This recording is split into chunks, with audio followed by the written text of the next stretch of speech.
Viernes, no lo tuvimos ayer, arrancamos el programa bastante movidito, con bastante ganas de charlar y de conversar con distintos protagonistas. Decía, no lo tuvimos el día jueves en lo que es Derecho en Vivo, sí nos toca tenerlo hoy en el día viernes, habrá que ya definir para la semana que viene un día fijo, teniendo en cuenta que nosotros trabajamos por fuera de lo que es 260, pero ya está con nosotros el doctor Lucas Prieto Llor, Derecho en Vivo. Gracias por venir a conversar nuevamente. No, gracias Mariano. Bueno, viste que al final cumplí, me dijiste que la semana que viene iba a venir, te pusiste en duda y acá estoy para cumplir con el segundo programa del año. Bueno, me parece importante seguir con lo que tiene que ver con la presencia en los distintos programas de 260, aunque sea algún día de la semana que venga, para nosotros es un placer. Vamos a estar un día de la semana seguro y bueno, hoy me vine a tono con los colores de hora 60, así que... Sí, buena corbata. Y después vamos a charlar al final de la conversación, porque hay muchos temitas para tocar. Pero bueno, contanos qué vamos a hablar hoy, a ver. Bueno, hoy vamos a hablar un poco y a desarrollar el tema de Hayton de Nolasco,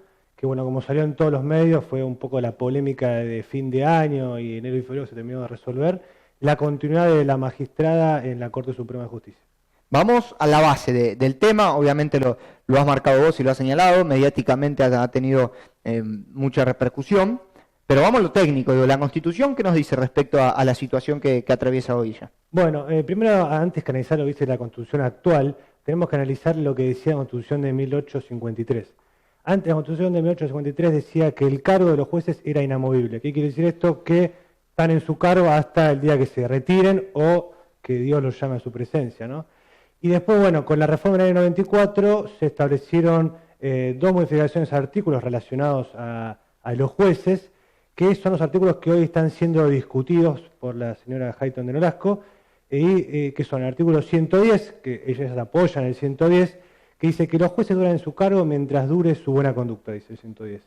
Y el artículo 99, inciso cuarto, dice que los jueces, una vez que cumplan 75 años, el pliego de ellos debe volver al Senado de la Nación y ser aprobado el pliego para que por 5 años. Y estos 5 años se puedan hacer en forma indefinida. O sea, pueden estar en forma indefinida, pero cada 5 años tiene que aprobarse el nuevo pliego. A ver, se me ocurre que ella habrá argumentado frente a esta situación. ¿Qué es lo que plantea? Hayton de Nolasco lo que plantea, ella se opone a esta reforma constitucional y a esto que dice el artículo 99, inciso cuarto de la Constitución, diciéndole que la ley que autoriza la reforma de la Constitución Nacional, que autoriza a la Convención Constituyente a trabajar sobre la reforma de la Constitución Nacional del año 94, no contemplaba esa ley la modificación del artículo o cuestiones relacionadas a la duración de los jueces en el cargo, por lo cual ese artículo tendría que ser nulo. Bueno, pero hubo una presentación de amparo, digo, ¿es correcto esto? Sí, la doctora presentó un amparo ante la justicia que fue considerado por un juez de la Contencioso Administrativo y la justicia le dio lugar al amparo. Pero si pensamos en lo que tiene que ver con el argumento puntualmente de Hayton de Nolasco, ¿se puede declarar nulos otros artículos de la Constitución? Bueno, este es un problema porque si lo analizamos desde el punto de vista estrictamente formalista, digamos, la ley que habilitó la reforma de la Constitución establecía cuáles iban a ser los artículos que iban a ser reformados. El tema está que hay muchos artículos que se han reformado por encima de lo que establece la ley, que el Pleno de la Asamblea de la Convención modificó muchos artículos más de la Constitución Nacional que, si lo analizamos hoy, podrían ser declarados nulos, con la tesis estrictamente formalista y que establece la doctora Hayton de Nolasco, por lo cual estaríamos ante un conflicto y un problema latente de los artículos de la Constitución Nacional. Algo bastante raro porque estamos cuestionando la ley suprema que fue aprobada por un cuerpo democrático habilitado para ello. ¿Y la resolución del juez Pico en todo esto cómo juega? Pico lo que manifiesta dice que es lógico que los magistrados duren en su cargo, tengan un límite en la duración de su cargo. El tema está que él toma los argumentos de Hayton de Nolasco y dicen no podría aplicarse al caso de los jueces porque justamente se estaría violando la garantía de que los jueces permanecen en su cargo el tiempo indefinido, digamos, la movilidad de su cargo, porque justamente la ley, como decíamos recién, que propuso la modificación de la Constitución Nacional en el 94, no contemplaba esto. Entonces, se estaría permitiendo que los jueces estaría permitiendo a la Constitución, se estaría permitiendo a la Asamblea, a la Convención Constituyente, que modificó, se está dando una competencia que no tenía. O sea, se dice que la Convención se arrogó competencias y facultades que no tenía en modificar cuestiones que la ley que habilitaba la reforma no le habilitó, digamos, no le permitió. Está claro eso. Y a ver, si lo llevamos a un terreno más político que lo que tiene que ver estrictamente con la situación jurídica, ¿con qué nos encontramos? Porque imagino que el gobierno habrá tomado alguna postura al respecto, ¿no?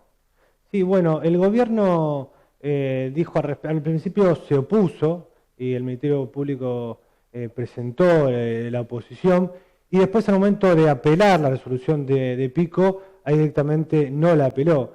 El gobierno en realidad lo que no quería era ser parte en esta discusión que era un nuevo frente político, por lo que lo dicen fuentes de gobierno, y tampoco quería al principio convalidar lo que vendría a ser una declaración de inconstitucionalidad de un artículo de la Constitución, ¿no? Una declaración de nulidad.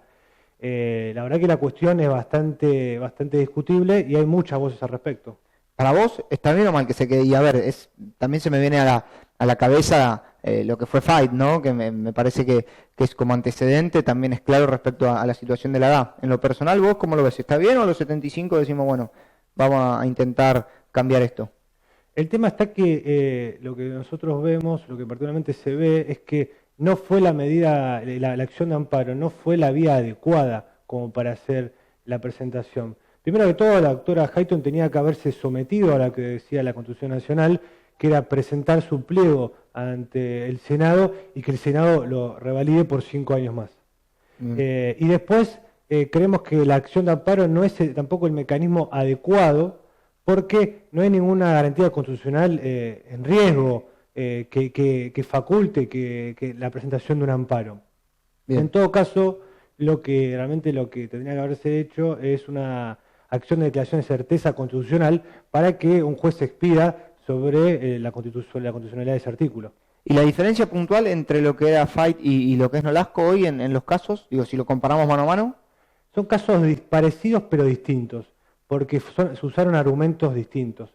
Fight argumentaba que él juró con la Constitución anterior a la reforma de la Constitución Nacional, él juró en el año 83, si no recuerdo mal, y ahí la reforma del año 94, que le establecía el límite de edad, creo que él en el año 99 presentó la acción para continuar en su cargo, él se estaría dando un efecto retroactivo en perjudicial a los intereses de él, y él con ese argumento diciéndole que él juró con una constitución distinta, donde era el cargo era in eternum, ahora con esta constitución se estaría cercenando derechos y se estaría haciendo en efecto retroactivo un perjuicio que la ley no lo permite. Es discutible o no, porque bueno, también el cuerpo de la Convención Constituyente es soberano para hacer este tipo de reformas, pero bueno, es una discusión distinta a la de Hayton de Nolasco. Hayton de Nolasco no dice nada en relación a esto, sino directamente cuestiona la legalidad que tenían los constituyentes de modificar estas cuestiones del Poder Judicial,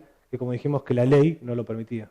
Me parece también que es interesante repasar otro de los factores, Eugenio Zaffaroni, ¿no? Digo que él sí a los 75 dijo, gracias por todo, hasta aquí llegué, y renunció. Exacto, Zaffaroni a 75 años, fue el año pasado, si no recuerdo mal, el año pasado, se presentó y dijo que renunciaba cumpliendo lo que hizo la Constitución Nacional, que a los 75 años el juez puede renunciar, o se le acabó el mandato, o él también podía en ese caso presentarse ante el Congreso y que lo revaliden el cargo, pero no lo hizo, prefirió cumplir con los 75 años que establece para un funcionario público.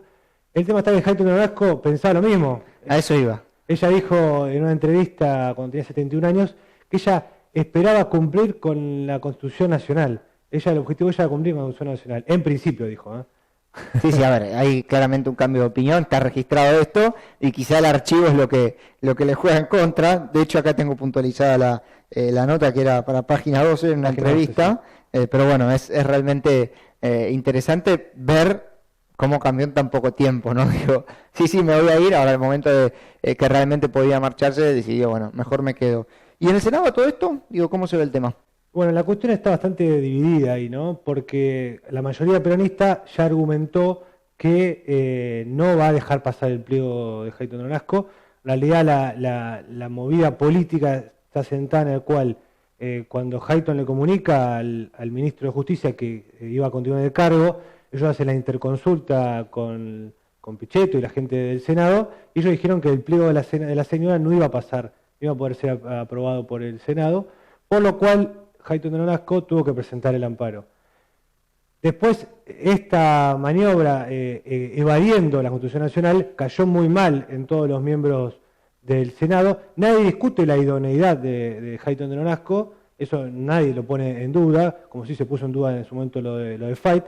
Lo que se discute y lo que molestó es que ella, siendo quien es, digamos, no cumplió con la manda constitucional y buscó, como dijo el senador Rodríguez Sá, una artimaña jurídica para evadir el límite de edad que les corresponde. O sea, ella puede seguir en su cargo, pero tiene que pedir permiso al Senado de la Nación, y eso no lo hizo. Está caldeado el tema igual, ¿no? Está complicado y seguramente este año el Senado va a emitir algo al respecto. Pero bueno, a ver, estamos hablando de un miembro de la Corte Suprema y sabemos que cuando se meten con un miembro de la Corte Suprema, como la Corte es la última instancia de este país, va a ser difícil que la señora Hayton Nolasco termine fuera de la Corte. Está claro, y hablando de la Corte, me parece interesante quizá meternos de lleno en alguna de las próximas entregas en lo que es la Corte Provincial, digo, de aquí de Buenos Aires, porque hay vacantes. Hay muchas vacantes. Porque hay situaciones de rareza y porque ahí me parece que está más de llena metida la política, me parece más por el desconocimiento, digo, mucha gente incluso hasta no sabe que hay una corte a nivel provincia de Buenos Aires, pero me parece que si el tema te gusta, para meternos ahí de lleno en otra entrega, sería interesante también ver qué pasa a nivel provincial, ¿no? Sí, por supuesto, ahí hay 2/3 vacantes en las cuales próximamente se están buscando la designación de jueces, se está analizando en el Ministerio de Justicia de la provincia. Y es un número importante, ¿no? Digamos, no estamos hablando de uno solo, estamos hablando de dos con un tercero que cambiaría mucho la composición de la Corte. Sin duda, pero bueno, tarea para el hogar. Seguramente. Me apuntalan vía mensaje que lo del peaje de la semana pasada funcionó bien, digo, hubo alguna repercusión. ¿Novedades respecto al tema ese que detallábamos la semana pasada? Bueno, solamente ha habido una novedad al respecto muy importante en lo que es la provincia de Buenos Aires. El que era diputado y ahora defensor del pueblo, Guido Lorenzino, acá de Vicente López. Vecino Guido. Vecino.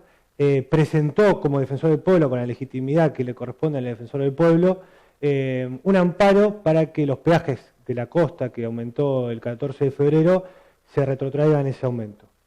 El argumento que dio el juez del juzgado del 21 de La Plata es que, bueno, lo que faltaba era haya un conocimiento de la sociedad de este aumento, por lo cual no se cumplió con el requisito de la audiencia pública. Nada dijo el juez sobre las cosas que dijimos en el programa pasado, que es la lógica del peaje, si se van a hacer obras con ese aumento, si va a estar mejor la ruta. Dijo, acá no se cumplió con el requisito de información a toda la sociedad, no se hizo la audiencia pública, por lo cual se debe retrotraer hasta la audiencia pública. Lo que va a pasar es que se va a hacer la audiencia pública y después va a aumentar de vuelta el peaje, y la cuestión de fondo, que es el plan de obras, no está en análisis. La verdad que esperemos seguir el tema porque creo que va a pasar la solución más sencilla. Se informa y el aumento va a estar, digo, difícilmente. Como pasó con los aumentos de gas y de luz. Exactamente. Primero, bueno, agradecerte como siempre, es un placer conversar estos temas jurídicos contigo.